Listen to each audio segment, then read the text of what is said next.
With King Piccolo being defeated, and with the damage he had caused being reversed, thanks to the efforts of the Fantastic Four, their allies, and the use of the Dragon Balls, much would take place during the next 3 years. Goku, at Kami's request, would retrain at the Lookout, home to the Guardian of the Earth. He would take time to visit his family, although it was rare and seldom, as Kami required Goku's full attention. In the meantime, Yamcha would continue to grow in his power, training with Johnny Storm, the former Human Torch, who had now taken on a retired role, looking to step back from the hero scene. Krillin would double down on his training with Master Roshi on Kame Island. Without Goku or anyone else around, like in the original timeline, Roshi would put more effort into training Krillin, making him slightly more stronger than his canon counterpart, because unlike everyone else, Krillin would be the only one who was really walking down the path of the Turtle Hermit. And because Roshi saw a lot of similarities in Krillin, like himself, he thought that Krillin would be the best one to take up his mantle. However, there were others who were starting to come into their own as well. For one, Ben Grimm, aka The Thing, he was still going strong as a hero, still saving the day wherever he could, along with the other members of the Fantastic Four. But he also took up something else.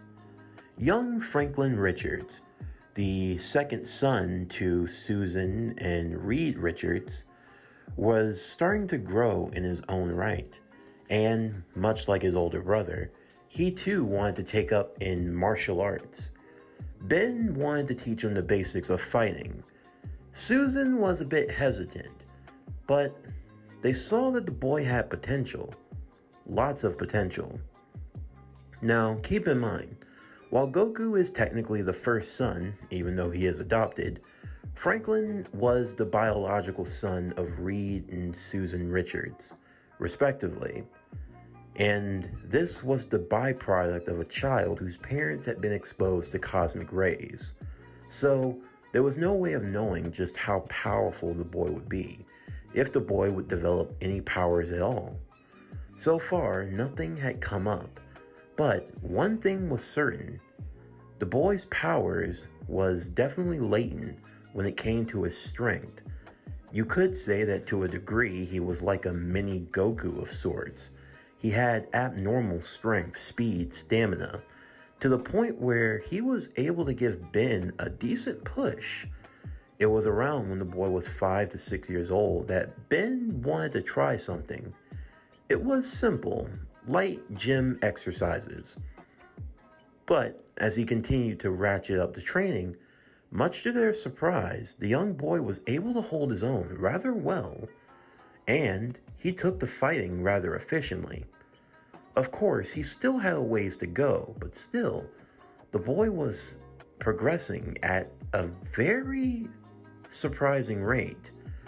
It got to the point where Ben was able to pull up the training to a decent degree, and if you didn't know any better, you would think that Goku was a kid again running around, although minus the tail. Also, for a side note to the story, in case you've forgotten, Goku never lost his tail in this event, because he never felt like the Ozaru form was something to be feared. Remember, Goku knows that he's a Saiyan, even though he doesn't know everything about Saiyans. So rather than fearing this power and wanting to cut it off, he's been spending time trying to master it, and he had definitely come a long way. And of course, there was also Tien Shinhan, who was also continuing in his own training, having left the Crane School along with Chaozu. Eventually, the time for the 23rd World Martial Arts Tournament would take place. The family would arrive to the familiar training grounds once more, but not just the Richard family, also the Briefs family, Dr. Briefs and his wife, along with their daughter, Bulma, esteemed member and close friend of the Fantastic Four. Everyone was waiting in anticipation for Goku and the others to arrive. First, Krillin would show up, followed by Yamcha and Johnny, and not too long after Tien and Chaozu. Finally, Goku would arrive. Although his clothes were tattered and beaten, Reed figured this would happen, so he had some clothes made. But Goku would reveal that he actually had some clothes made specifically for himself. It was still the same type of getup he always wore. Think of Goku's iconic outfit, except blue, all blue, and with the insignia of the Fantastic Four on the front, and the insignia for the Master on the back. Goku was ready to go for the World Martial Arts Tournament, and he was happy to reunite with his family and close associates all together again. Especially Bulma. The last time she met Goku, she was still a bit taller, but now the boy had definitely taken her in height, and in the looks department, he wasn't anything to scoff at. Bulma found herself blushing mightily, seeing how well-formed Goku had become. Goku was not only a master in the mind, but in the martial arts as well. And when you get the two of them together, it's definitely a dangerous combination, especially for a girl in the heart. The tournament preliminaries would take place, and surprisingly enough, the round of 8 would be the most stacked that had ever been seen. Of the 8 finalists, there would be Goku, Franklin, Richards, Tien, Mercenary Tao, Yamcha, Roshi, Krillin, and a being that was all too familiar, one that Goku anticipated would arrive. He was calling himself Junior, but that was short for Piccolo Jr. Also, if you're wondering why Roshi was competing, it was actually at the request of Yamcha. You see, Yamcha had paid attention to when Johnny fought against Roshi all those years ago, when he was disguised as Jackie Chun, and he wanted to test him out for himself, to see how far he had truly come. Roshi was getting to the point where he did want to retire, but he figured if he was going to go out, this would be the best way for him to do so. And with that, the World Martial Arts Tournament, the 23rd Tenkaichi Budokai, would begin. The first round would be as follows. The first match, Goku Richards versus Franklin Richards. Thankfully, with Chaozu and his psychic abilities, the lottery numbers were switched around so that you could get the best possible matchups. Goku wanted this chance to test out his younger brother. The two smiled as they took center stage, Franklin getting into a pretty typical stance for fighting. It looks like you've been practicing really hard since I was last around. You've grown like a bean sprout, little brother. Thanks. I've been working on my techniques a lot, and now I can't wait to show you what I've got. Well, no point in keeping them waiting. Let's go. Now, of course, Goku would be holding back in this fight. While Franklin was definitely impressive, it wasn't anything that Goku couldn't overcome. But still, the fact that Franklin was able to work himself to such a degree, it was definitely nothing to be scoffed at. Goku could tell that the boy had been training hard, and he could feel something. There was a latent power within him. He hadn't really brought it to the forefront yet, but still, the fact that he could hold his own with a suppressed Goku the way he was now, I would say that at around this point in time, with Franklin being around 8 years old, compared to a 16-year-old Goku, Goku only had to use about 20% of his power to match Franklin. This is his current power, but still, the fact that Franklin could push him to use 20%, it was definitely nothing to be scoffed at. Eventually, though, Goku would feel that the fight had gone on long enough, and he would swiftly knock him out of the ring. Franklin was upset, of course, but Reed and Susan were proud of him. Reed could see that the growth in both of his sons, and as a father, he couldn't be any more proud to see just how far they had come in their own right. The next match would be Mercenary Tao versus Tien. This is a fight from the original timeline, so nothing changes here. Tien would fortify his own path as well as defeating his former master, sending him away and advancing to the semifinals. The next match would see Roshi versus Yamcha. This wasn't a fight so much about the distance, more so than it was the speed. Roshi made it very clear. He had no intentions on dragging out any of the fights he was in.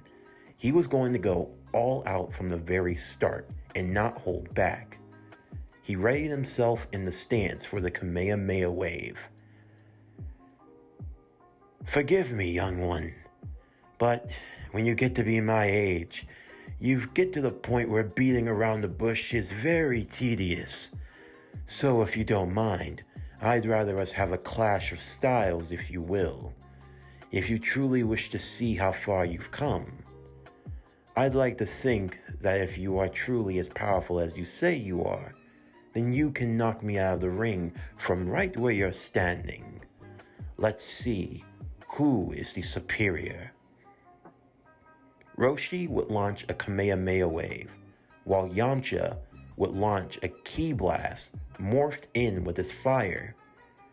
Yamcha had spent time learning not only to rely on his android mechanical engineered upgrades, but also mastering his ability to use Ki. When using the two in combination, you got something never before seen. The mixture of pure fire and that energy and the power of Ki itself. It created a beam of energy, a beam that was pure red and crimson. The red beam would collide with the blue, the two of them in a beam struggle.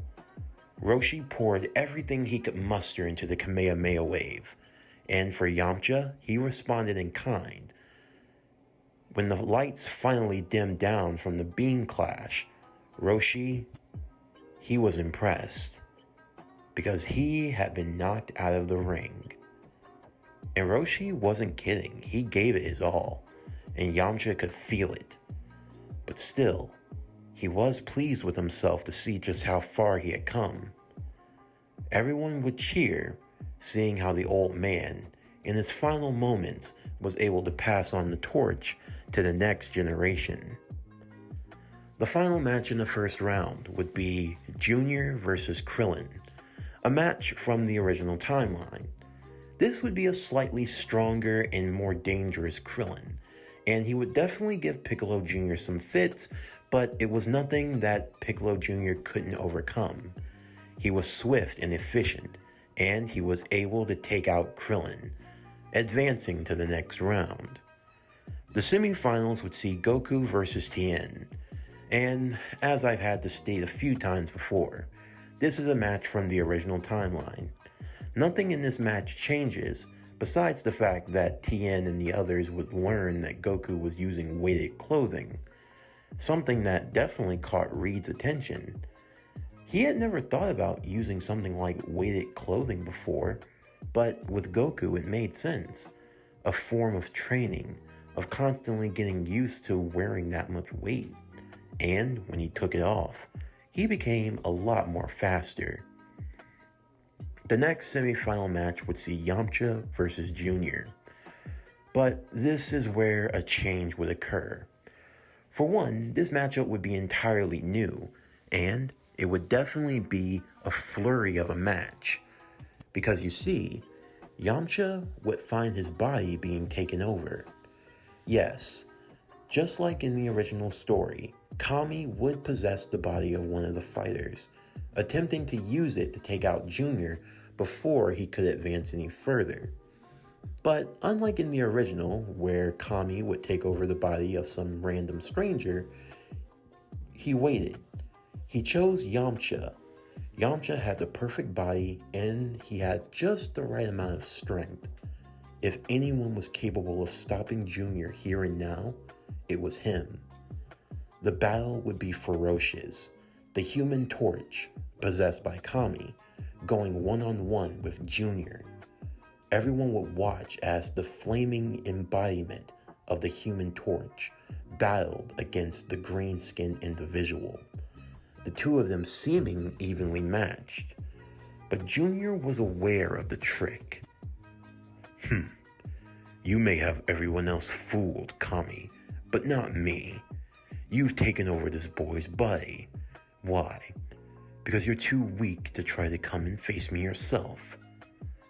It is because I must put an end to your evil, Junior. As if it will be that simple. My master has shown me the truth, what truly lies in this world. It will belong to him. Vengeance will be mine. Not today, Junior. Your tyranny, it will not come to pass. I won't allow it. Your duty to this earth, to people who should be beneath you. You would share that sentiment. I only care for one nation, that being Latveria and my master. Outside of that, all of you are gravel beneath his feet, and you will be the one to perish. As the two would continue on in their battle, Kami would attempt to seal Junior away, using the technique of the Mafuba. However, Piccolo would be able to reverse the technique, sealing away Kami, aka using Yamcha's body, inside of the tiny jar, before taking it and swallowing it, making sure that Kami wouldn't be any more of a nuisance. This would lead to the traditional match of Goku versus Piccolo Jr. in the finals of the World Martial Arts Tournament. The matchup would be much more intense, unlike before. Goku had a much different clarity about Junior than he did in the original timeline. Remember, this Goku is a lot more wiser, smarter beyond his years. He knew what was at stake. He knew about the connection between both Kami and Piccolo, and that killing him would result in the loss of the Dragon Balls. He was aware of this, and he also kept the 4-star ball close with him just in case. Piccolo was wise enough to see that Goku wasn't going to be thrown off his game, so there was no point in wasting time. The match would begin, a hard-fought battle between two of the most powerful fighters on the planet, neither one backing down for a moment. As the sun began to set and the moon started to rise, Piccolo, as the fight dragged on, looked to use a special technique to gain an advantage, that being by transforming into his giant form. But he would be in for a surprise, because in that moment, Goku would transform into a great ape. But, unlike in previous iterations, Goku had mastery over the great ape form. It was just barely, but he maintained his consciousness, and as such, he could use the power any way he saw fit. The both of them would exchange a mouth beam energy blast, the two colliding, as the massive titans battled over the destroyed stage of the World Martial Arts Tournament. Eventually, though, the fighting would be brought to a close, as Piccolo and Goku would revert back to their smaller forms. The people and spectators had long since left, and Goku and Piccolo were well spent. But still, Goku was going in for one final strike. When Piccolo had seemingly broken Goku's legs and arms, in midair no less, he believed that Goku would go crashing down in defeat. But rather, Goku propelled himself, moving directly towards Junior, headbutting him slam in the chest, knocking him across the ground, causing him to cough up the jar that had Kami and Yamcha sealed inside of it. Piccolo Jr. was defeated, and Goku was the victor, the new strongest under the heavens. Of course, throughout the chaos, there was celebrating. Goku had finally won the World Martial Arts Tournament, and they thought that the crisis had been averted. Kami, now back in his regular body, was looking to finish off Piccolo Jr. once and for all. However, before he got a chance, a strong wave of energy would hover above them. Everyone would be blown away as a new figure would appear. A man, suited in armor and in green robe. Reed, Susan, Ben, Johnny, Goku, Bulma, they were all familiar with who was standing before them. A man who had long since been a foe to the Fantastic Four, from their earliest days all the way till now. He hadn't been seen in almost 7 years, not since their last encounter.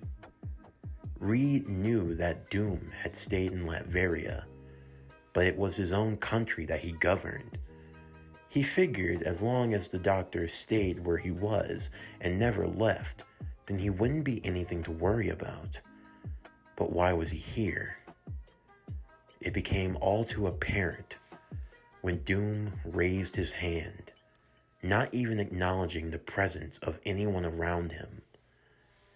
From out of the rubble, the 4-star Dragon Ball would float to his hands. "Doom," Reed would say, "what do you think you're doing?" You thought you could keep it hidden from Doom. You are very foolish, Richards. Foolish indeed. And as for you, self-proclaimed guardian of the earth, the only reason why I allow you to live is because your life essence is important. If you die, so too are my plans, and I can't allow that. Doom had collected all of the Dragon Balls, but what was he going to do? Reed tried to speak reason.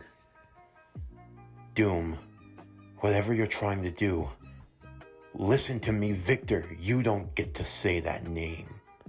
Never again. Don't worry. I have no use for your petty dragon. A mere genie who can only give me the ounce of the power that I wish to wield. The power of the dragon, while great, it is seemingly limited. However, the dragon, his source of power, that is what I want. The fact that he can grant any wish, it means that he must tap into a power source from somewhere else, somewhere beyond. You've seen it for yourself. Your companions, they were brought back to life. A miracle of these wish-granting orbs. Haven't you ever once considered where all of that power comes from? And the fact that the dragon himself has limitations. It means that he can only use but a small fraction of the power. But there is a greater source. Doom, you can't be serious.